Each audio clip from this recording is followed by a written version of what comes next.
So King Charles basically took Camilla's crown, not the physical one, the actual power that comes with it, and handed it straight over to Catherine, the Princess of Wales.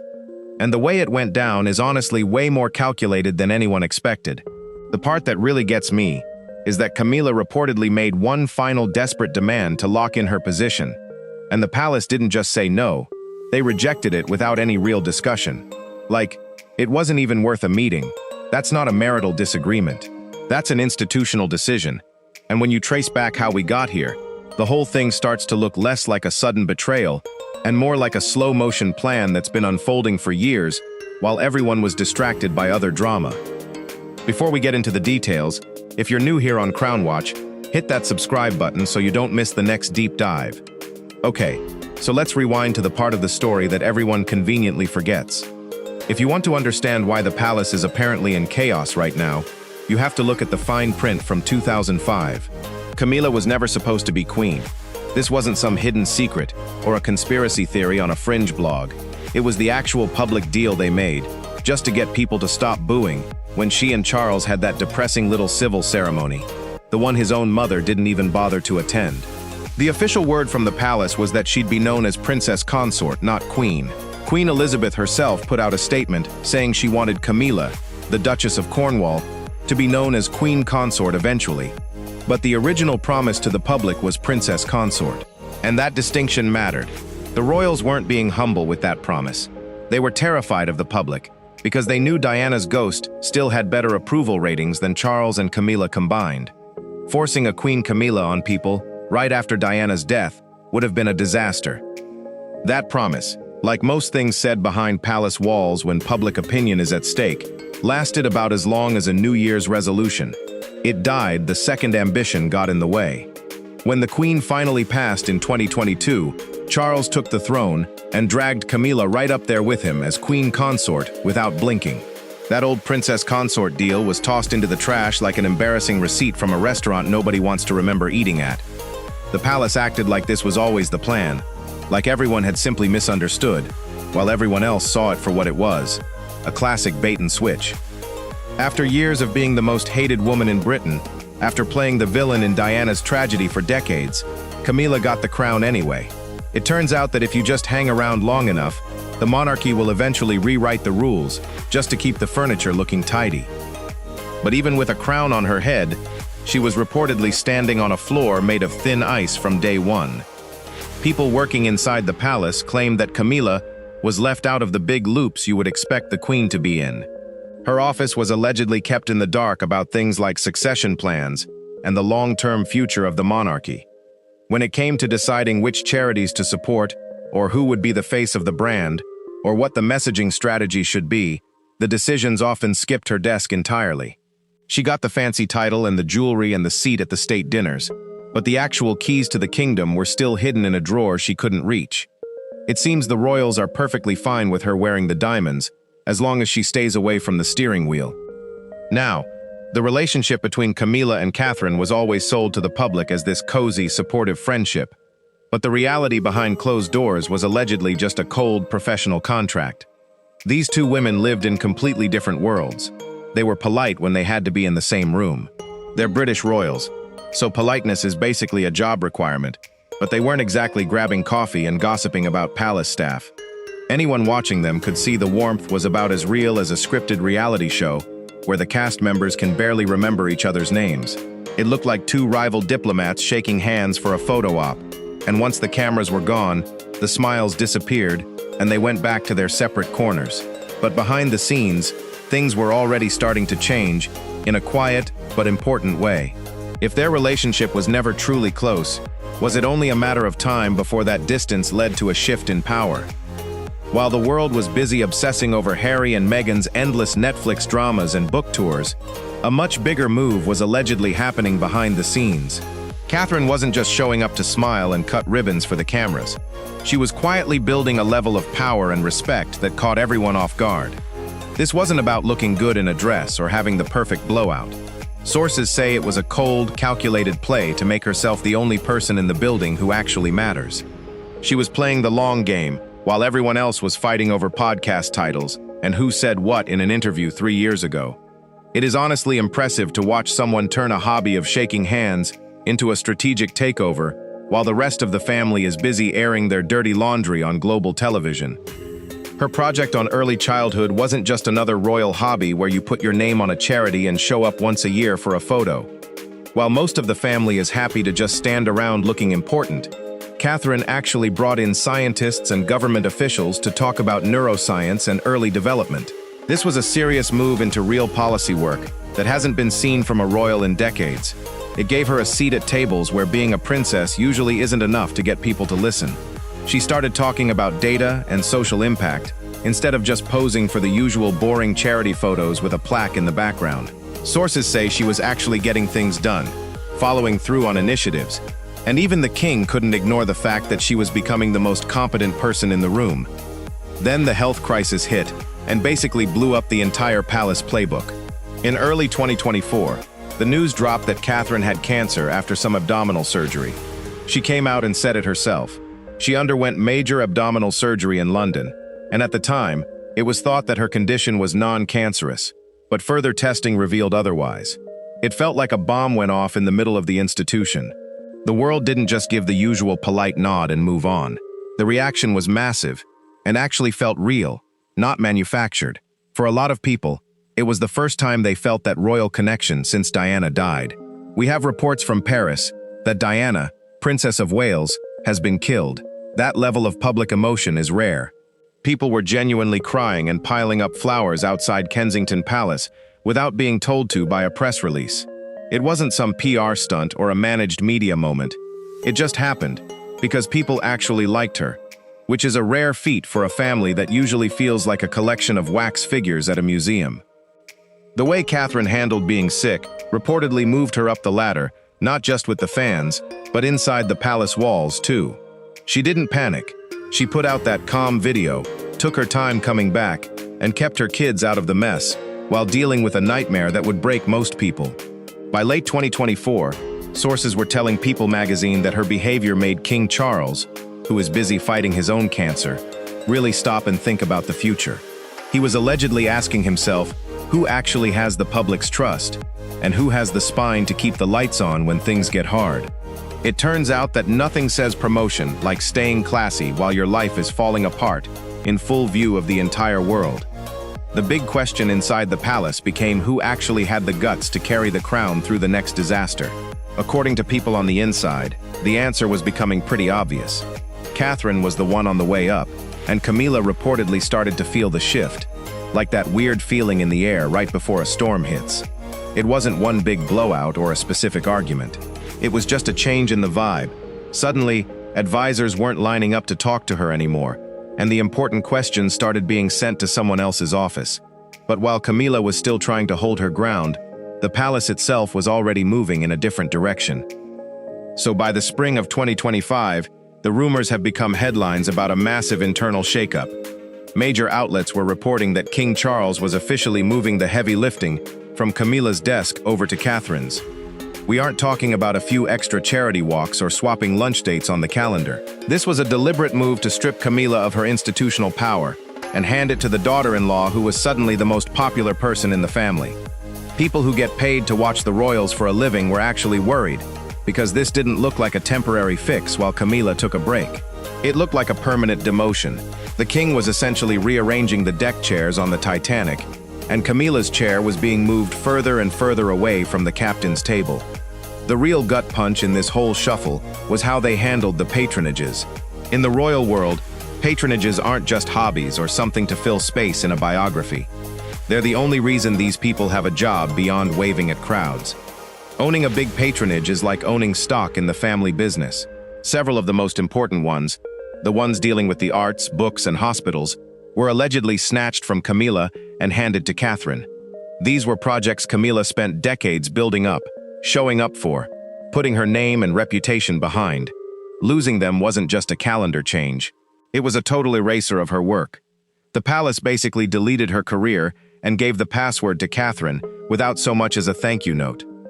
Beyond the patronages, sources reported a second and arguably more significant shift in the distribution of access. Where previously Catherine's engagement with the king's senior advisory networks had been carefully mediated through formal channels, which is normal protocol for a Princess of Wales who has not yet ascended, she was now reportedly being included in conversations that would previously have remained the exclusive preserve of Charles and Camilla. The advisory circles around the king were allegedly beginning to expand in one direction only, toward Catherine, and by extension toward William. The implication of this shift was one that every experienced palace observer understood perfectly. The king was allegedly repositioning his daughter-in-law not as a future asset, but as a present one who needed to be in the room right now. None of this was officially acknowledged by Buckingham Palace. Of course, royal communications do not operate through transparency. The palace does not issue press releases announcing internal power shifts. It does not hold press conferences to explain the redistribution of patronage, like it's a corporate earnings call. It communicates through the quiet language of institutional action, through what happens rather than what is said. And what was allegedly happening, the cumulative pattern of evidence, was telling a story that royal correspondents who had spent decades learning to read that language found increasingly difficult to attribute to coincidence. According to sources, Camilla was observing everything that was happening, and she wasn't just sitting quietly with a cup of tea. Beneath her calm and dignified appearance, which she had worked so hard to maintain through decades of public hostility, something was brewing. A reaction was on its way, and when it happened, it would reportedly be the most important decision she had made since her wedding day at Windsor. This is where the mask really slipped. According to Angela Levin, who has spent years covering the king and has sources deep inside the palace, Camilla finally snapped and demanded a written guarantee. She wasn't asking for a nice birthday card or a verbal reassurance over dinner. She allegedly wanted it in writing, that her rank, her remaining jobs, and her status wouldn't be touched. She wanted protection from Catherine's rise and any future shifts in public opinion. It was the royal version of a prenup, delivered right when the family was already falling apart from health crisis and public scrutiny. Insiders called it an ultimatum wrapped in polite language, which is just a fancy way of saying she held a knife to the king's throat and called it a request. Camilla basically wanted a signed contract to prove she still mattered. She didn't just want a pinky swear. She wanted it in the rule book, codified and locked down. But when she asked, the answer was a hard no. It wasn't a screaming match in a hallway with staffers pretending not to hear. It was just a cold, professional, get lost.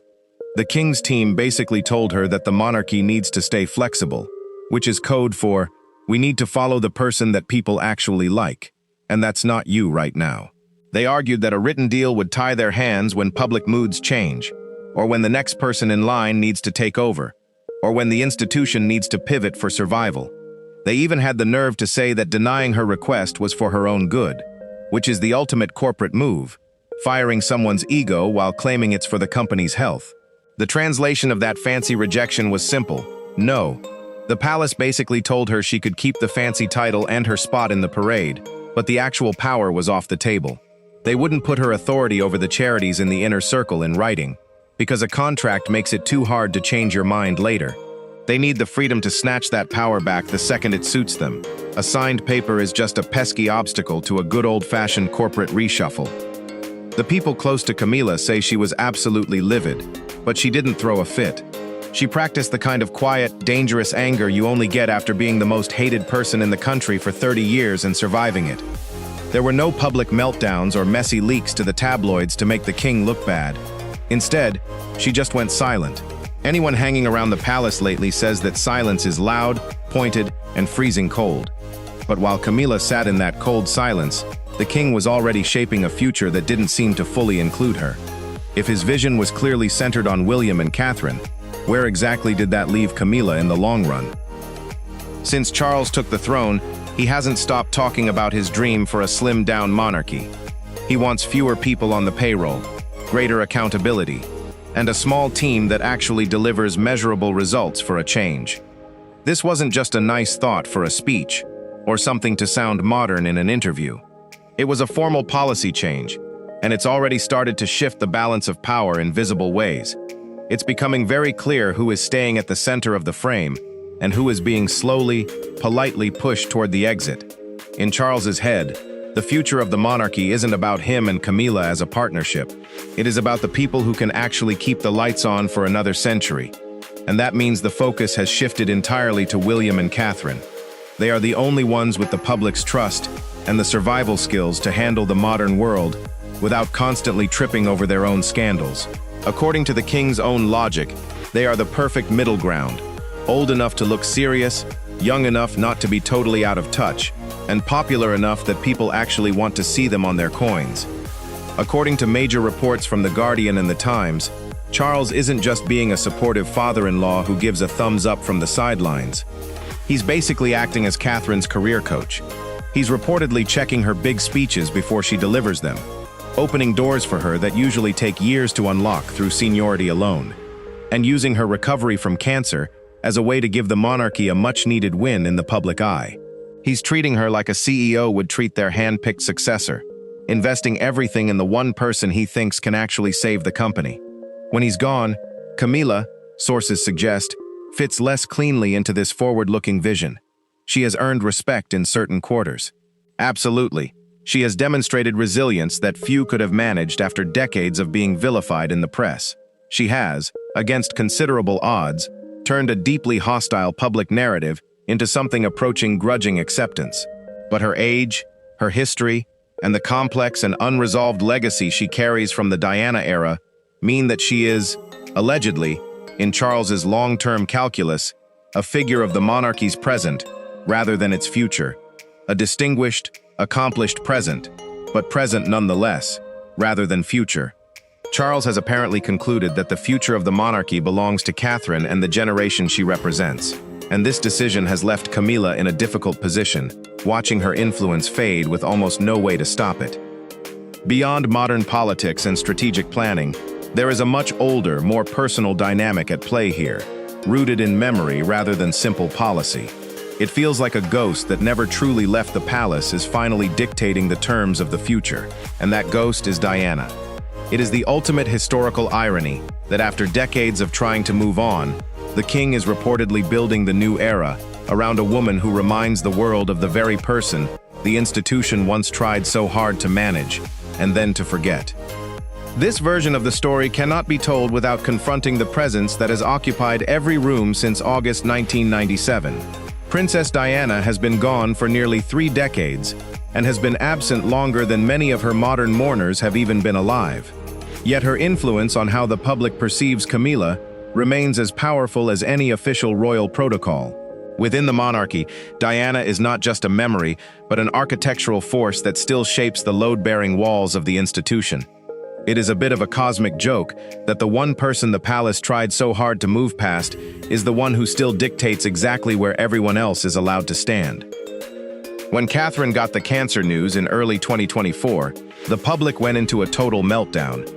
People started comparing the reaction to the chaos after Diana died, which is awkward, but honestly pretty accurate. Princess Diana has died following a car crash in Paris. That moment stopped the world. This wasn't some fake stage grief cooked up by a bunch of suits in an office. It was actually real. People felt a genuine connection to Diana because she spent years just showing up and acting like a normal human being while stuck in that royal goldfish bowl. She didn't seem to be trying too hard, which is probably why everyone felt like they actually knew her. Now the world is collectively losing its mind because one of the few likable royals, Catherine, might actually be mortal. And that realization brought all those old feelings rushing back. Camilla can take over all the charity work and official titles she wants, but it won't change the underlying problem.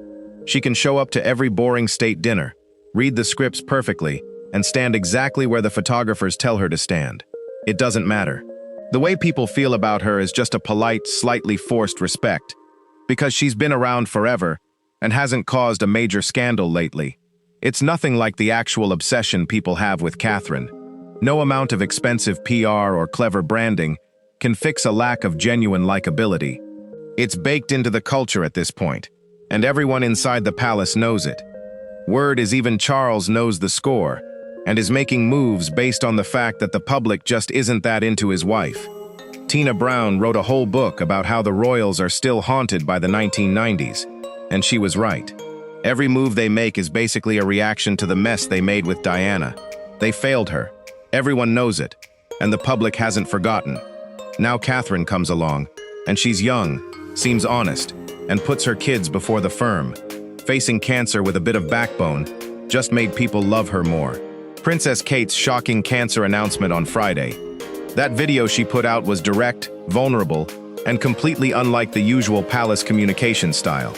She isn't trying to be the next Diana, but she gives off the same energy that made people care in the first place. It's an echo that the palace can't ignore, no matter how hard they try to move on from the past. Diana's ghost is still hanging around, and it's actually getting more relevant for the royals as time goes on, not less. This isn't because anyone in the family is actively trying to ruin things for Camilla, but because the public never moved on. People have been holding on to these specific expectations and emotions for decades. They were just waiting for a person they actually like to come along and fill that gap. Now that it's happening, Camilla is stuck in a shadow she'll never outrun, no matter how many ribbons she cuts. So what's the actual point of all this? Camilla spent half her life fighting to be accepted by a family that hated her, only to finally get the crown and realize it's being watered down anyway. Then there's Catherine, who didn't even ask for this drama. She's just trying to get healthy, take care of her kids, and do her job without the extra headache of a power struggle she never wanted. Meanwhile, Charles is supposedly the one pulling the strings and changing the rules, all while he's dealing with his own massive health issues that would sideline most people his age entirely. It's a mess.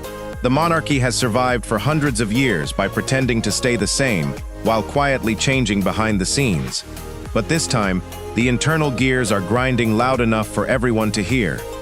Historians love to point out that this kind of drama has happened before, over and over. The British royals are basically experts at taking away someone's power while letting them keep the fancy title. Throughout history, plenty of queens and consorts have found out the hard way that wearing a crown doesn't mean you actually run anything. The palace knows exactly how to make a role completely worthless without making it obvious to the public. In this case, Camilla isn't being kicked out or publicly shamed. She's just being managed carefully and quietly until her position is ceremonial and nothing more. It's a cold, calculated move that the monarchy has been perfecting for centuries to keep the machine running smoothly. This isn't just another boring royal staff reshuffle or some meaningless PR stunt. It's a massive neon sign pointing to where this whole institution is going. Charles is effectively betting the entire future of the monarchy on Catherine. He's giving her the real influence and making her the main character of the next chapter, because he knows she's the only one people actually care about in a genuine way. Since there's only enough room for one person in the spotlight, Camilla is basically being shoved into the wings, politely but firmly. He's trading in the wife for the daughter-in-law because at the end of the day, the brand needs someone people don't actively want to scroll past when they see a headline. For the monarchy, this shift is a big deal, and probably should have happened a long time ago. At the end of the day, the royals only exist because people let them, and every poll shows that the public actually trusts William and Catherine way more than the rest of the family combined. Charles is just doing the math. He knows that if the crown is going to survive in the modern world, he has to lean into the people the public actually likes. This isn't about him being a nice guy or playing favorites. It's a cold strategy. He's willing to push his own wife into the background to save the family business, which is exactly the kind of ruthless move kings have been making for centuries, when the survival of the institution is at stake. But the one thing the palace suits can't just spin away is the fact that this is actually pretty brutal on a human level. Camilla isn't just a piece on a board you can move around to fix the ratings. She spent decades being the most hated woman in Britain, getting blamed for ruining a marriage that was already a dumpster fire before she even showed up. She sat through years of people trashing her in the press, calling her every name in the book, and just kept going until she finally earned a bit of grudging respect. She put in the work, showed up, and did the job. But now all that effort is being shoved aside because the higher-ups decided the brand looks better with a younger face in the frame. They're basically rewriting her job description behind her back because a better cover girl for the monarchy showed up after 30 years of being the villain in the public imagination. She finally gets the crown, only to be told she's being replaced by a newer model. That's a special kind of corporate hell right there. And the fact that it's happening inside a family makes it even more cutting. The institution always wins, but the people inside it don't always get to keep what they were promised. And Camilla just learned that lesson the hard way.